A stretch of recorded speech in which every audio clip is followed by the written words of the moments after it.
Je m'appelle Eric Abitbol, mon nom hébraïque est Yitzhak, qui veut dire celui qui rit et il va rire.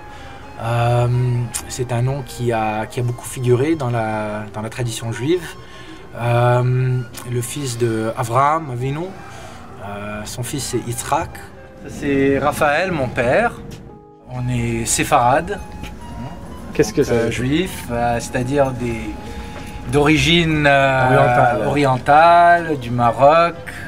Israël. On a voyagé, la grande famille a voyagé vers Israël.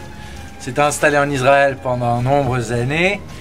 Et éventuellement, mon père a décidé, avant ma naissance bien sûr, de venir et découvrir le Canada.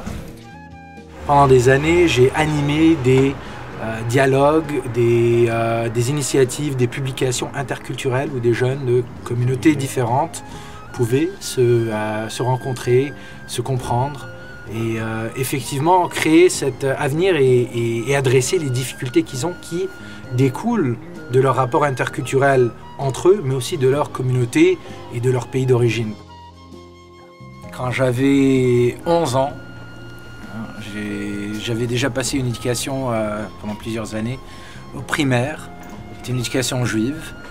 J'avais décidé de quitter l'école juive et passer quelques années dans une école française, catholique d'ailleurs, le collège Stanislas, qui est une école, disons, cotée ici à Montréal.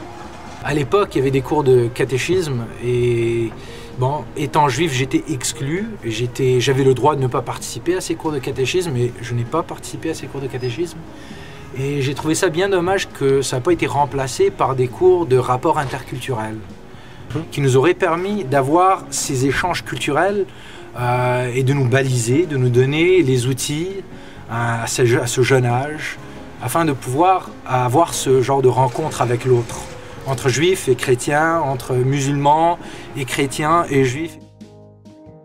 Et pendant ces 2 années, j'ai eu une expérience importante, une expérience de vie importante, de connaître l'autre, de découvrir des jeunes de traditions, de cultures, de vies différentes. J'avais des amis haïtiens, des amis québécois, franco-québécois, des amis libanais, des amis qui venaient de toutes les communautés diverses de Montréal.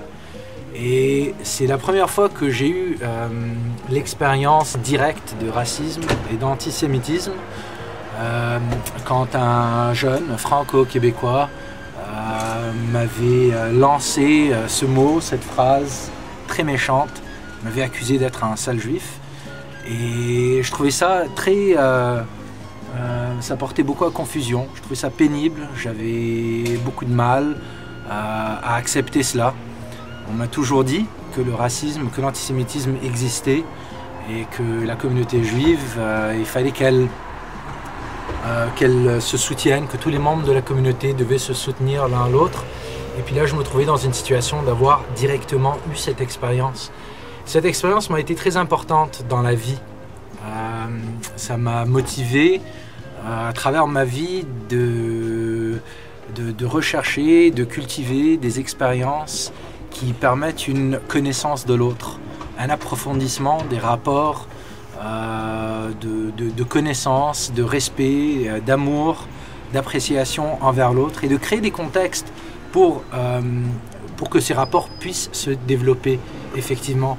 Alors je passe ma vie quelque part, un aspect de mon travail, de mon engagement social et de mon engagement en tant que juif à faciliter ce genre de rapprochement, d'appréciation de l'autre afin qu'on puisse faire ce chemin de vie ensemble.